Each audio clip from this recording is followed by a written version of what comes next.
Hello, everybody. I came to give my perspective on some things that are going on in the United States and things that are going on, just in general.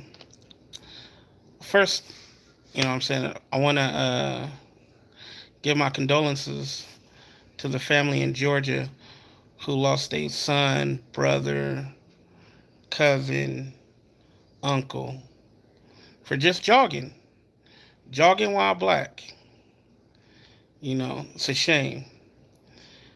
It's a shame in America that we got all of these stories and we're going to hear all of these narratives, and we're definitely going to hear why it was justified and why it wasn't justified to shoot an unarmed black man, which is crazy.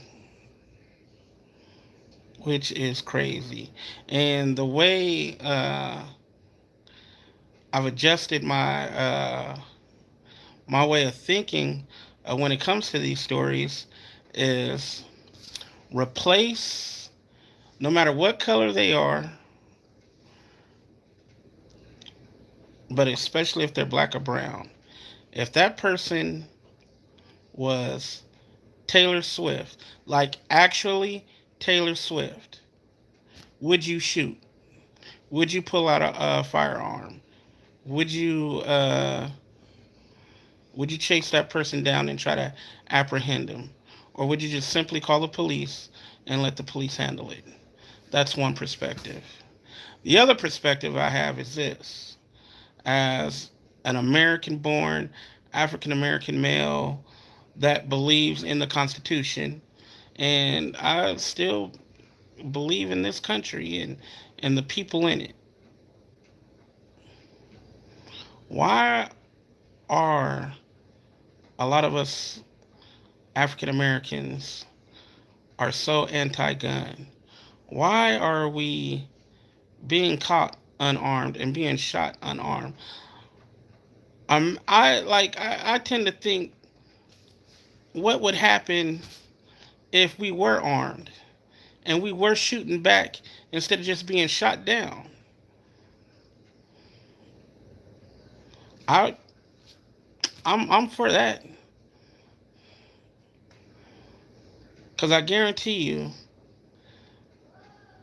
when it's all said and done, when Donald Richardson, if Donald Richardson is ever confronted by two armed men, for whatever reason, it's not going to be uh, he just got he got shot. No, it's going to be there was a shootout, and may the best man win. I'm not going to say I'm like the best marksman out there, shooter, or whatever, but I will do whatever it takes to defend my life and my family life. I'm not out there looking for trouble. Most of us are not out there looking for trouble. And I'm pretty sure that guy Ahmed was not out there looking for trouble.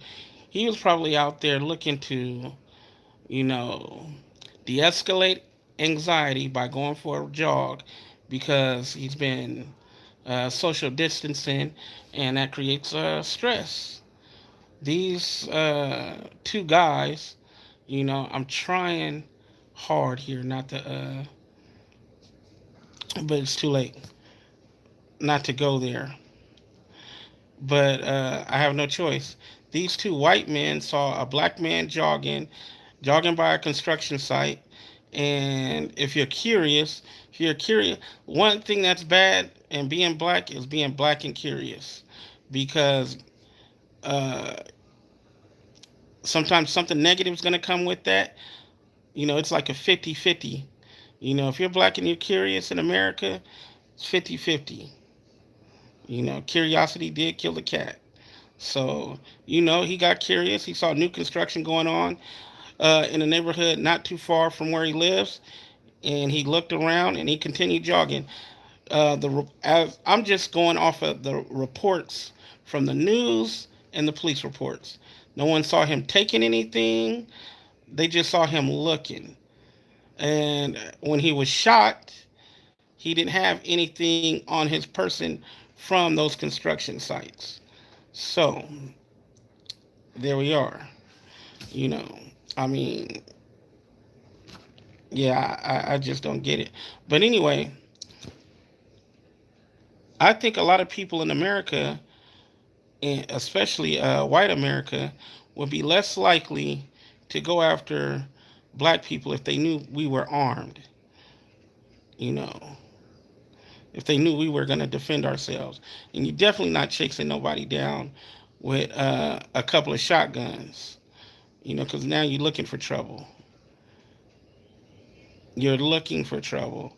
I mean, if you're, and this is like one of the things that I always have to tell myself because I got firearms and but I consider myself a responsible firearm owner. So if there's trouble, 9 times out of 10, I'm going to call the police and let the police handle it. Yes, I can go out there and make a citizen's arrest, but that's not my life. That's not what I'm here to do. You know, as a citizen, you see something, you say something. That's your responsibility. Your responsibility is not to go out there uh, vigilante style, Batman style, and try to make arrest and try to subdue people. That is not your job as a citizen. As a citizen, your job is you see something, you say something. You call the police. If you actually see something, you call the police, you let the police handle it. You do not call the police and chase the guy down with firearms and escalate the situation. They're lucky. The McMichaels are lucky because you could have chased the guy down and he got off first. You could have chased the guy down like me. And I don't want to say I'm always. I guess I would say situational awareness is a big thing with me. So I'm always aware of my surroundings, who's coming in and out of my environment, and I'm always looking to gauge people's uh, involuntary manifestations of their behaviors. I keep a close eye and I keep check on that all the time because I don't like surprises. So if they're coming up against a guy like me, you know, I'm not like he ran around the car and he ran like right in front. He ran right into the agitator. That's not me. Yes, I'm gonna run on the other side of the car and I'm gonna get me a good defensive position and I'm gonna let off a few shots. And I'm not the guy to let off warning shots. You know, when you pull out a firearm, it's not to let out warning shots. It's to let off kill shots because you believe somebody is trying to hurt you, kill you, maim you, and you want to put a stop to that. So yeah, we don't believe in warning shots over here. But I just want more African Americans to start taking up that mentality and stop being victims. Stop being victims of this. You know, I know a lot of people in law enforcement community is not gonna like this video.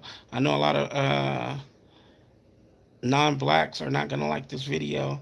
I know you guys are probably looking for information on the NFL and tonight's the night that they launched the season schedule and all of that, and I'm somewhat excited for that, but at the same time, I'm more or less have anxieties because it's a political year, it's an election year, and this stuff is about to bring up, and the way that they're about to go about it is going to bring up a whole bunch of mess. But before all the mess get started, I want to put it out there. I want to put the narrative out there that African Americans should be more about their Second Amendment rights, arming themselves when they go out in public legally. legally arming yourself when you go out in public, being responsible gun owners, and defend yourself. Defend yourself. That's not saying you. I'm not saying you go out there and you start mess. I'm not saying you guys.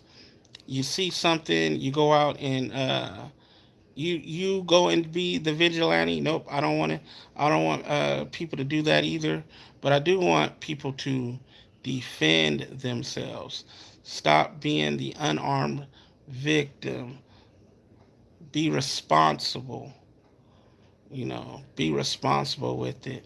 And with that being said, I also would like to reach out to white America and say this. I simply just want to say this. Hey, Zennie, how you doing? We like the same stuff that you like. We hate the same stuff that you hate. We love our families. We want to go out jogging just like you guys. We like to exercise. You know, we like apple pie, some of us. We like cherry pie, some of us, not all of us, just like you guys. We want our cake and ice cream and eat it too. But at the same time, I'm glad you're good, Zennie. But at the same time, we want to live peacefully in the United States. Not all African Americans, not even most, there are out to get you. We're simply here to live peacefully. Period. We're here, a lot of us defend this country.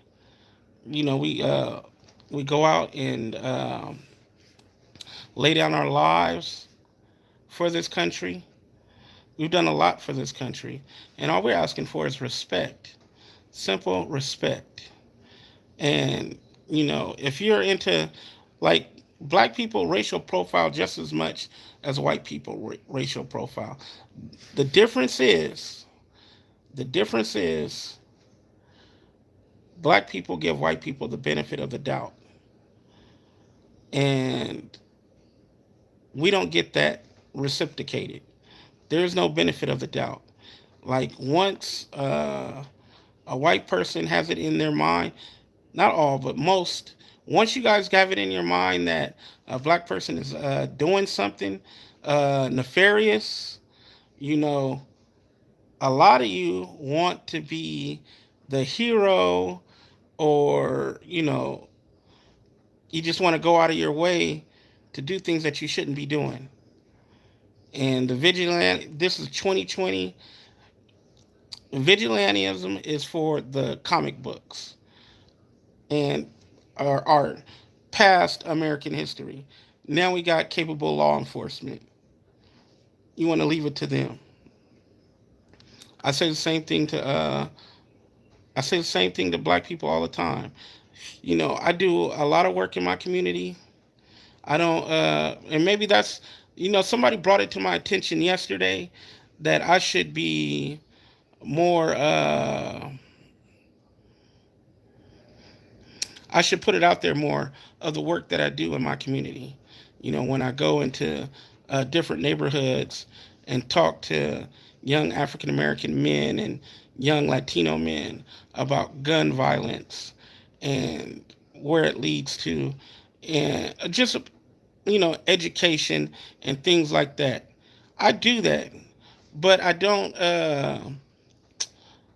post a lot of it because I'm not looking for clout or anything like that.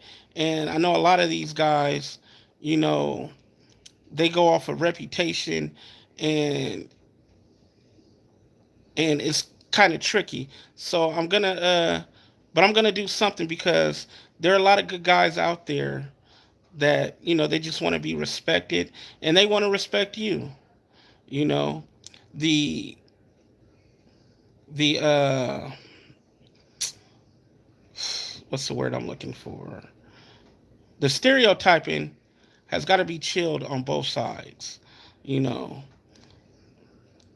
I know a lot of black people that think A lot of black and brown people think white people are out to get them, and they have like a serious negative incantation about white people. And you know, I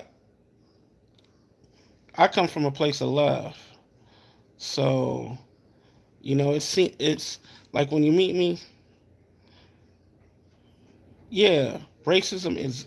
You right, Zenny. Racism is a mental illness, and we got it on both sides. We got it. Now, somebody mentioned something about Fox News.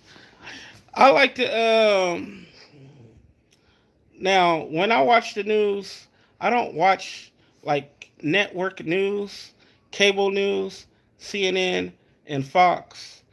I do not watch to gather information. And I tell a lot of young people that too. I do not watch the news on Fox or CNN to get my information. And the reason is I'm out there a lot. I'm active in my community. I'm active in the world. So that's if you want to really know what's going on, you're gonna have to leave your environment once in a while to find out what's really going on.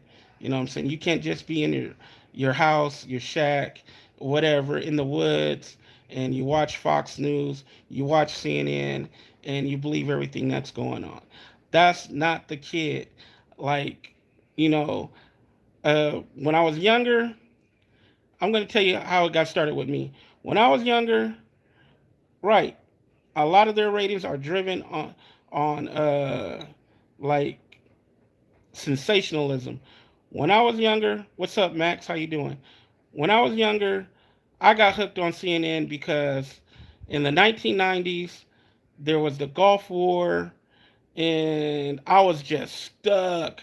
When I was a young kid coming up in high school, I was in ROTC.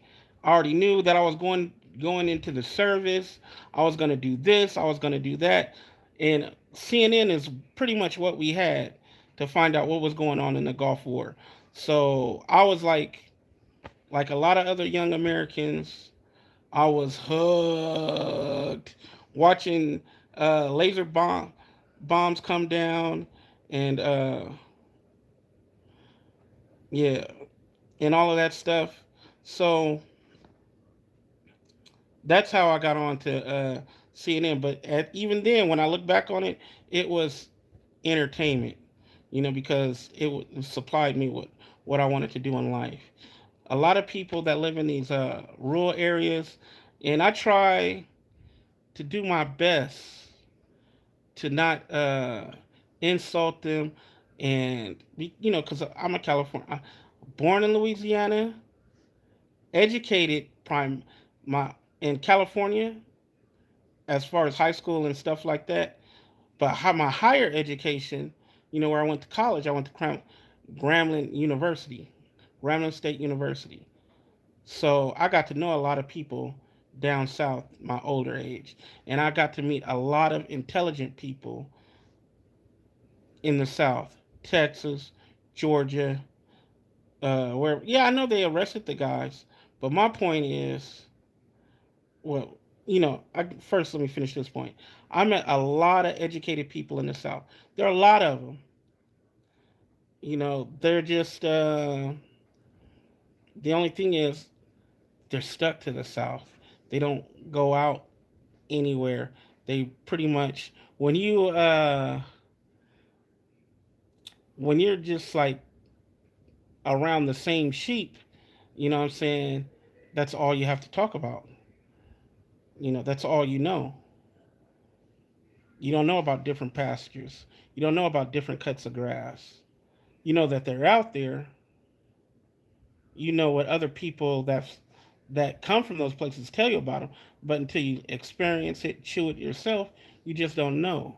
And that's what the South is like to me. There's a lot of people out there that are smart, but all they know is their cut of grass, and that's it. So yeah, they arrested the McMichaels.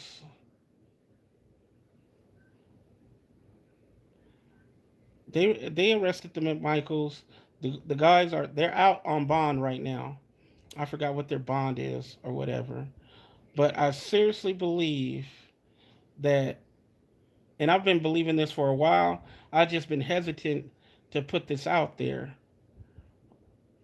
that a lot of African Americans that are being gunned down unarmed, once once white America or America period finds out that, you know what, we's gonna start leaning on our Second Amendment rights, then there's a, then there's a shift in thinking. There's a shift in, I don't want necessarily, what I have to say, there's a shift in power, because it happened before.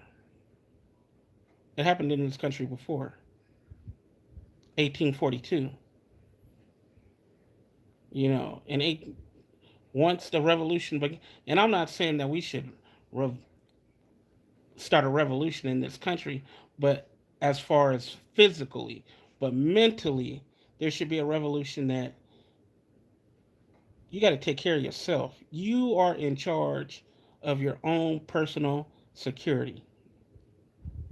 You know, I don't want to see no civil war or anything like that. That's not what I'm about. I'm about peace and prosperity. But sometimes you have to provide your own peace, your own prosperity.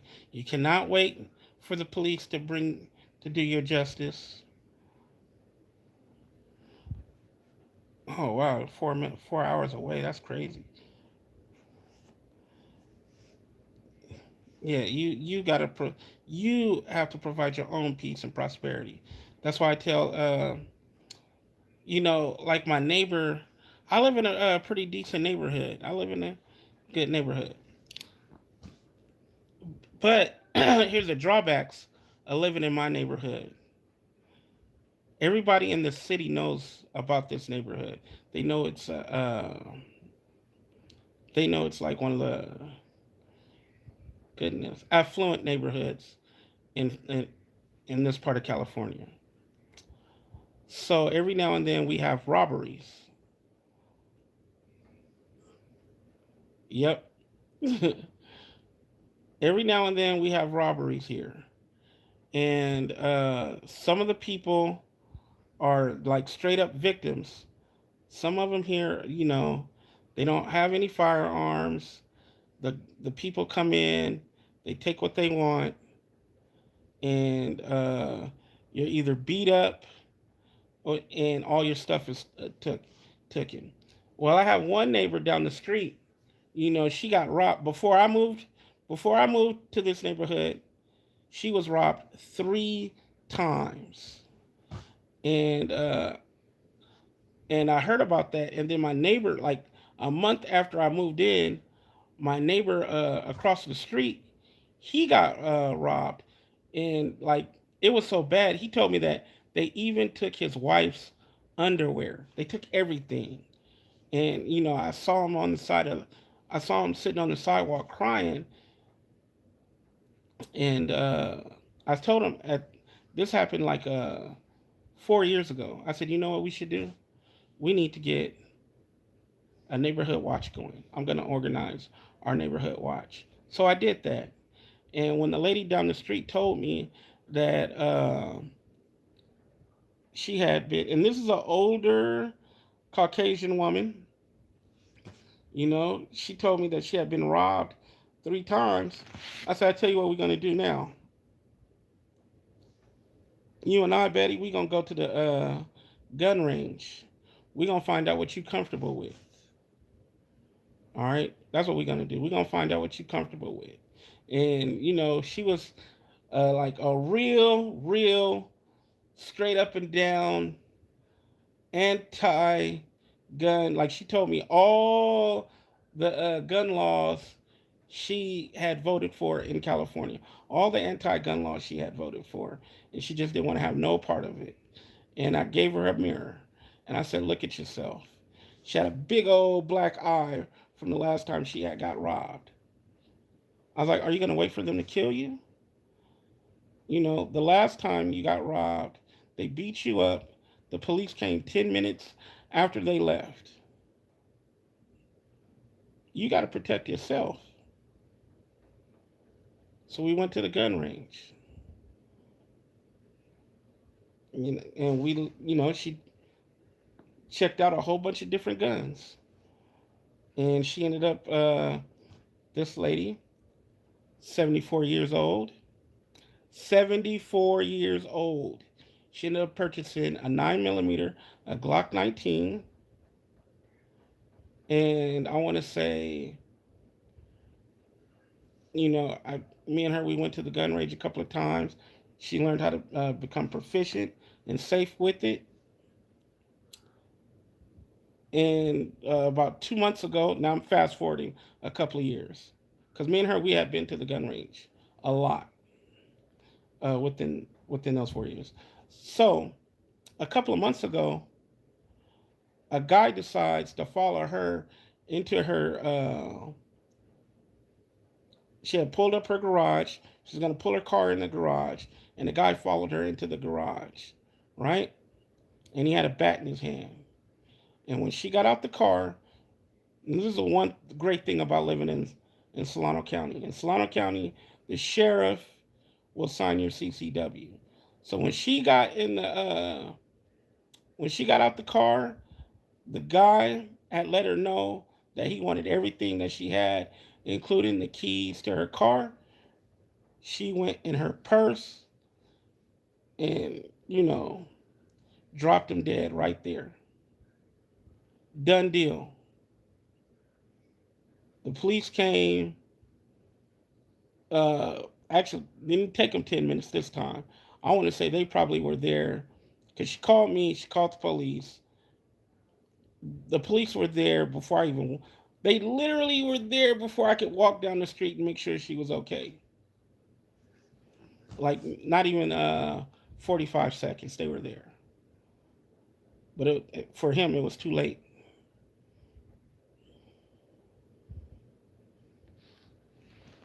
I'm glad those guys were arrested. They needed to be arrested. We got to stop this madness. We got to stop looking at people a certain way just off looks, just off color, just off creed. You know, I mean, we're all guilty of it. But I'm like, no matter what I think, I'm not going to go and chase you down with a shotgun. Just imagine that. Just imagine if you're not a law enforcement officer, all right? And I've been on that side before.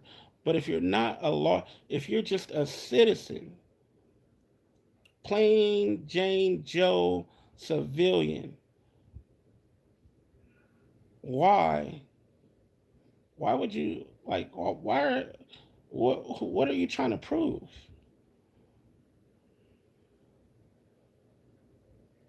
Let the police handle it. That's what I got for you guys today. Let the police handle it. You know, it's not your job to go out there and make citizens arrest.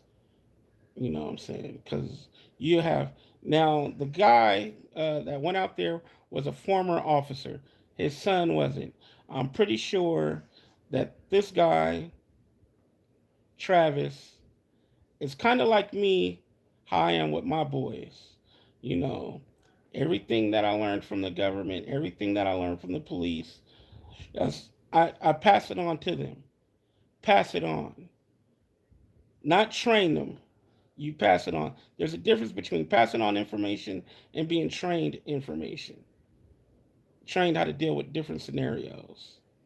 You know, I don't. I do train my kids in certain situations, but those are defensive tactics. You know, I'm not training them to go out and apprehend people and stuff like that. Nah, I don't train them to go and trail people, stuff like that. I don't train them in surveillance. I might train them in counter surveillance, but I don't train them in surveillance. That's not your job. Mind your business. You know what I'm saying? If you do see something in passing, say something to the law enforcement community. Let them handle it. Sometimes they will, sometimes they won't. I remember there's a lot of stuff that I pass on to law enforcement. Sometimes they choose to do things, sometimes they don't. When they don't choose to do anything, you know what I think as a citizen? They must have a reason for not doing something. I'm going to let it go. If the police don't do nothing about it, they must got a good reason not to.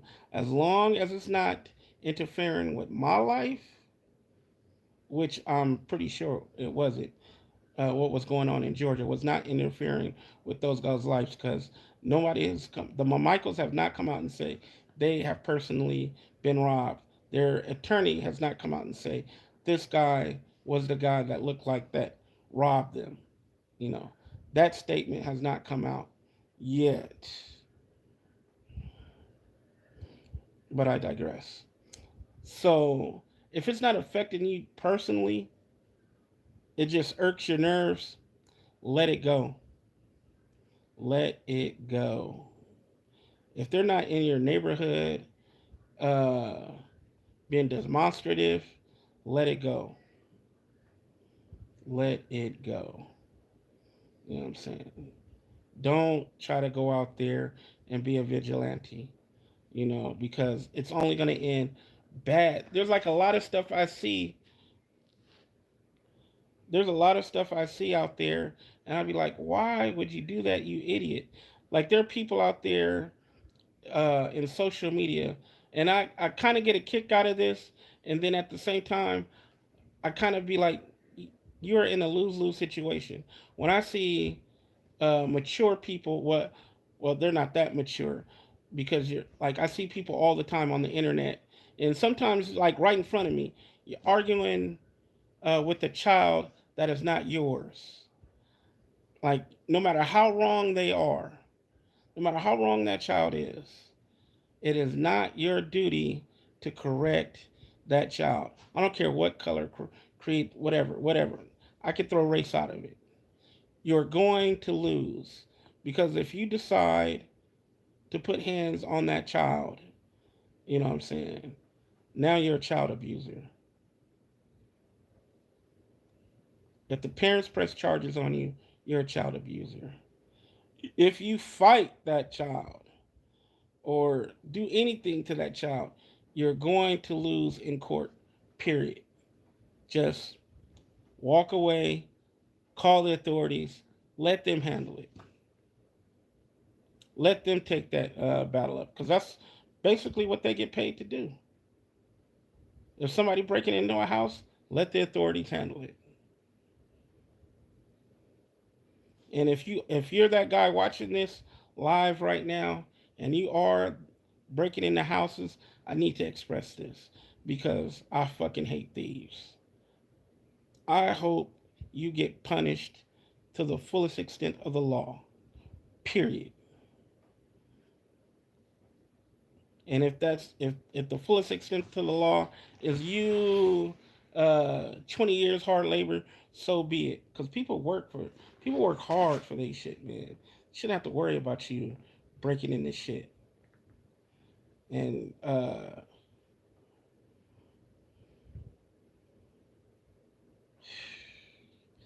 okay, yeah, I guess we could jump on that. We could jump on that. Raiders ticket prices. That is crazy, man.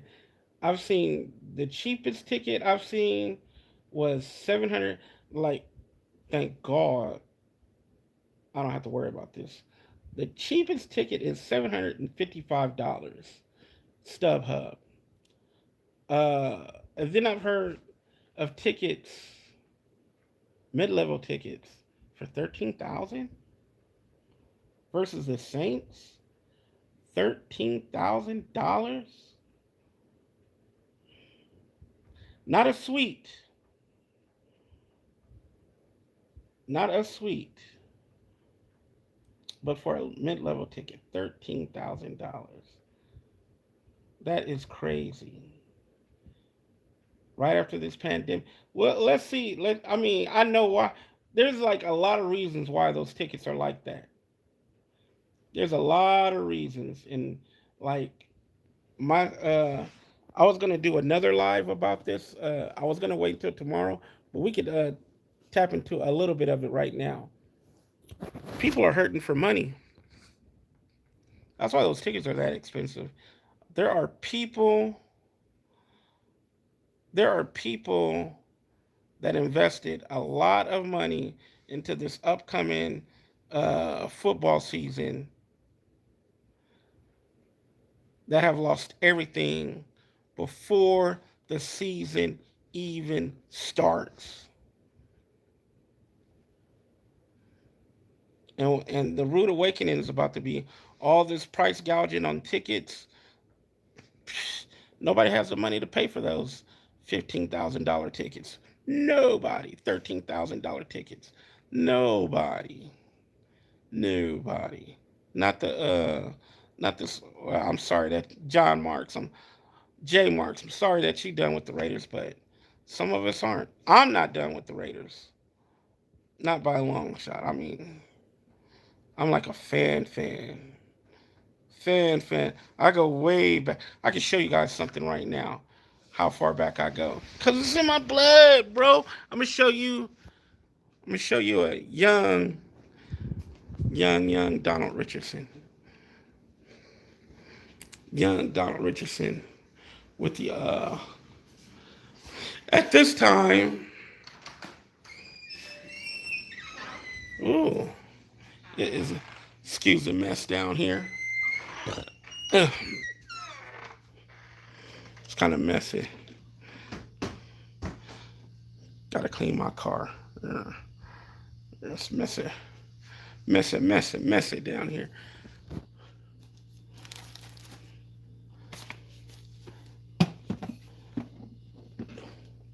Look at this. Look at this kid.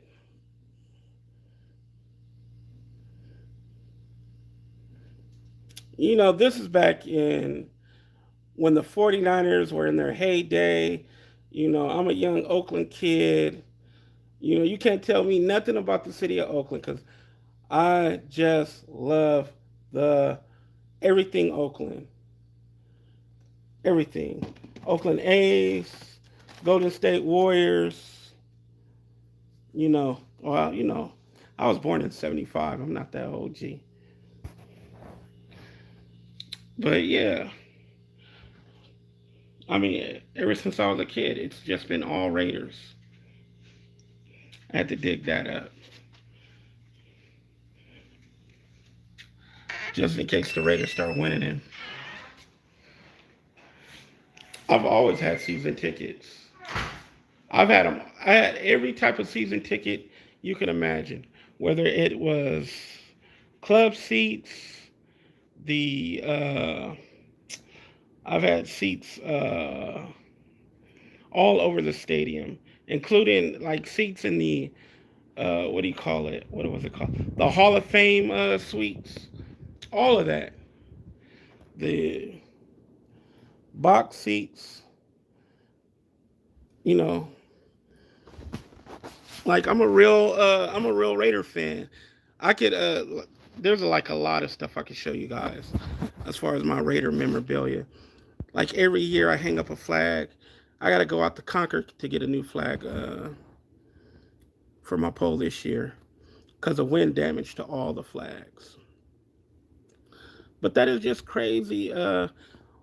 Like I know a lot of people are raising the price of those tickets because they just don't have the cash. They don't have the liquid that they would have had before the pandemic. Yep, that's the E class. I got two of them. You want to see the other one? I can show you the other one. You know what I'm saying? I got time tonight. I got time. I got time for my Mercedes fans. I got time for my Raider fans. I got time for my gun people. You know, I got time tonight. All the kids asleep. I got tonight. I got time. Wife mad at me. What else is new? You know. But yeah, I'm always I'm always down. Always down. There might be a new Mercedes in the stable coming soon.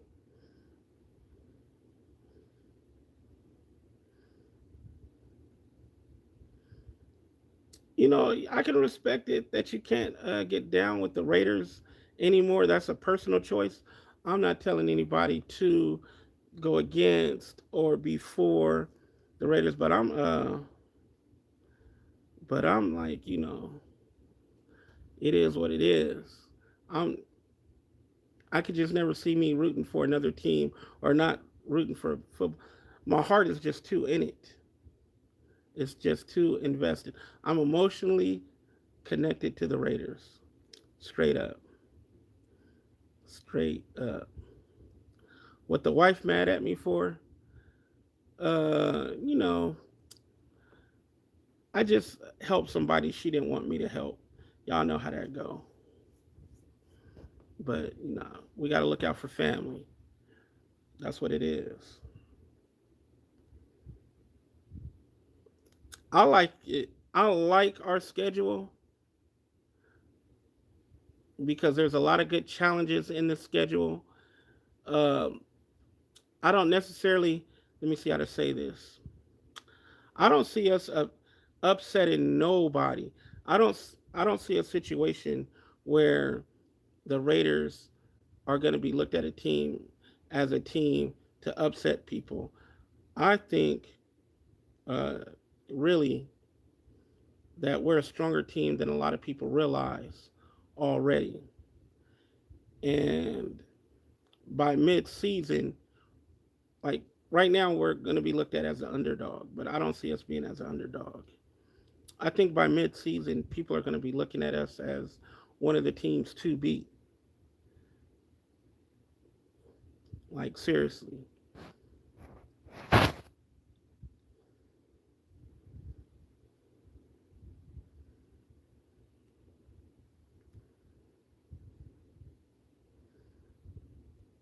yeah, that is going. Yeah, that first game against the Saints in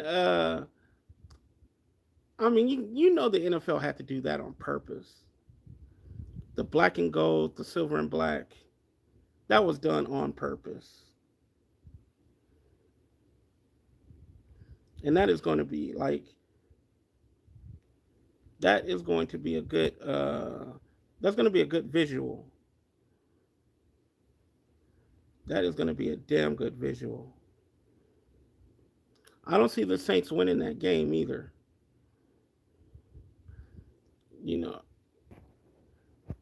I've seen already that we're like I think it was like an 8.5 underdog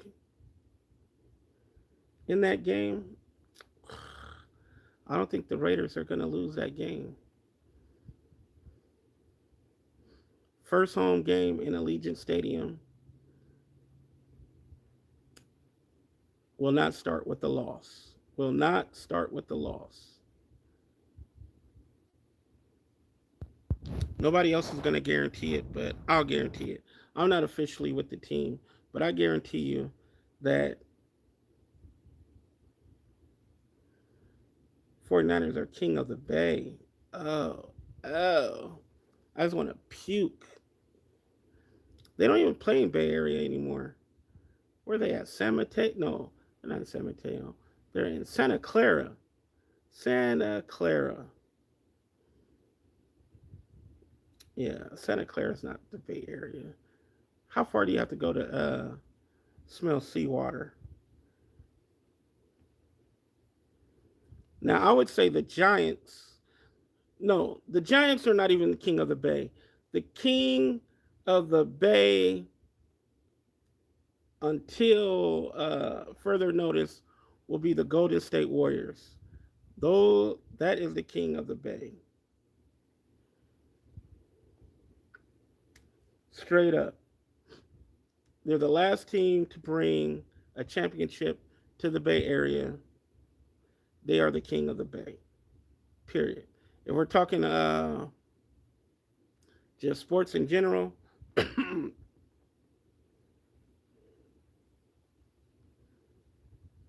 If we're talking just sports in general, yeah, I'd have to give it up to the Dubs. If we're talking about football right now, the 49ers are running shit. Yeah, I see a lot of A's fans coming back.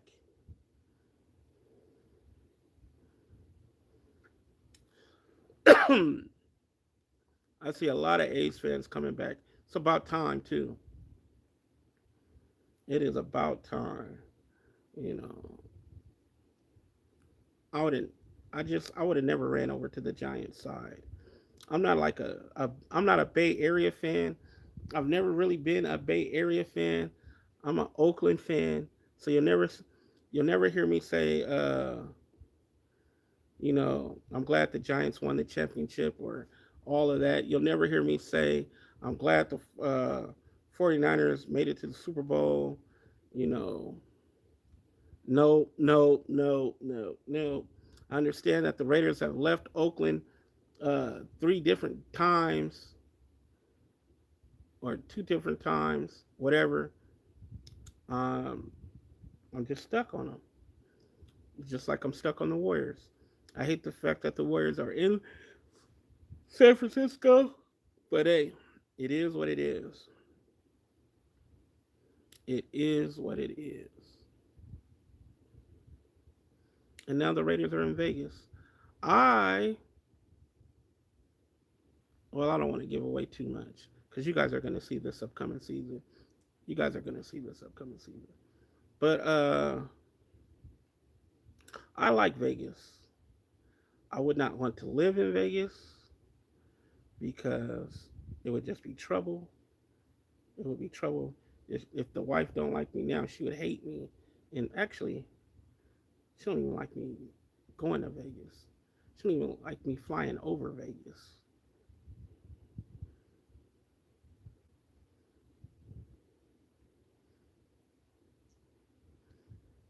So let me give y'all my rundown real quick, because a lot of y'all are chiming in about your Bay Area teams. So just so you know, A's, Warriors, Raiders, Sharks, Cal. Period. Period. I don't do nothing with the Cardinals, Stanford Cardinals. You know what I'm saying? I don't do nothing with the Spartans, San Jose Spartans. Nothing. Zip, zip. They don't even exist to me. I do like one of the coaches. I cannot lie. I do like one of the. I've met the guy before, and he's a good guy. I like the head coach of the football team for Stanford. He's a great guy. He's a good guy. You know what I'm saying? He one of my kids is a fan of the Cardinals, and he uh he was gracious enough to take pictures with my boys, so I appreciated that. Yeah, I know, right? I cannot stand Stanford on that, especially when their girls basketball team was going on a run. Ugh, I couldn't stand that. But it is what it is. But I just like everything about Cal Berkeley. I love. Of course, I'm an A's fan. What? Of course. I grew up. For a lot of you that are familiar with the Oakland Hoods, I when I lived in Oakland, I grew up on 71st and Spencer, right down the street from the Oakland Coliseum.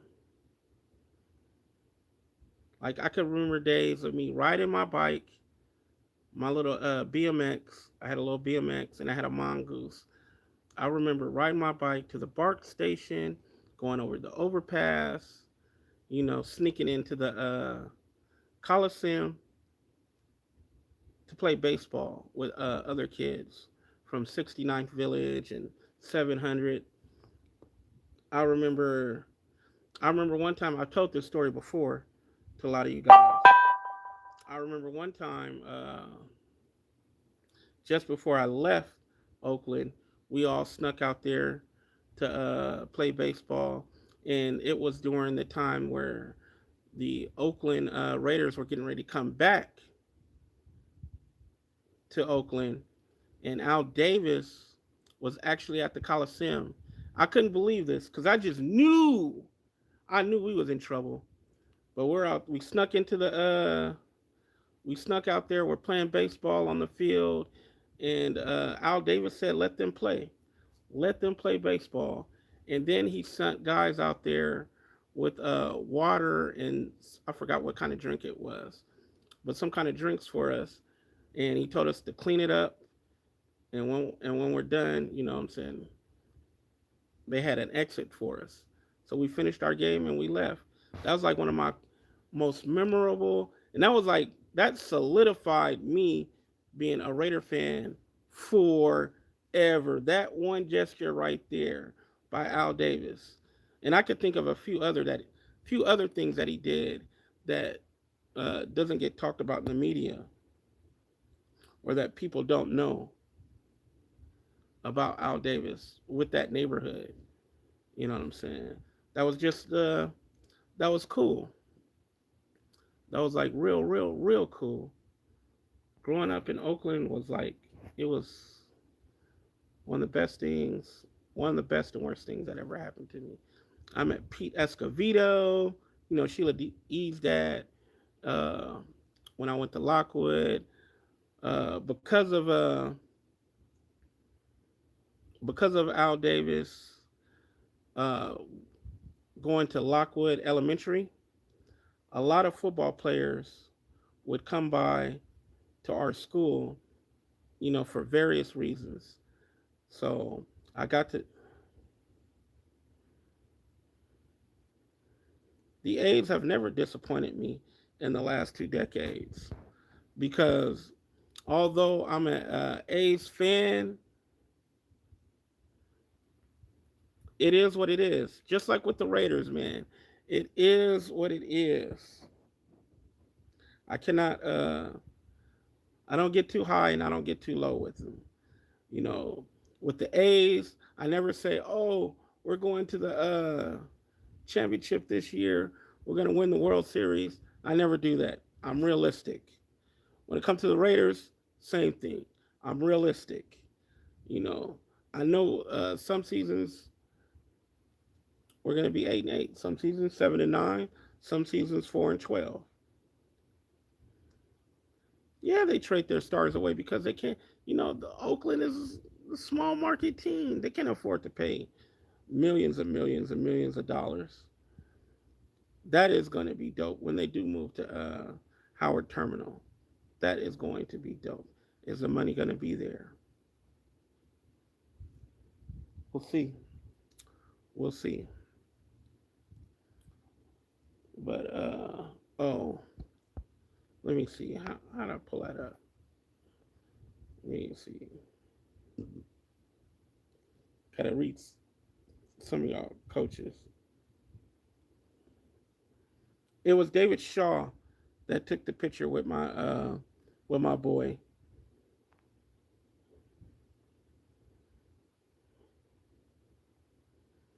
For yeah, I'm glad. Thank you, Zennie, because I would have never ever remembered his name from my state of mind right now. But all right, you guys, that's all for my live right now. I know I touched on a whole bunch of stuff.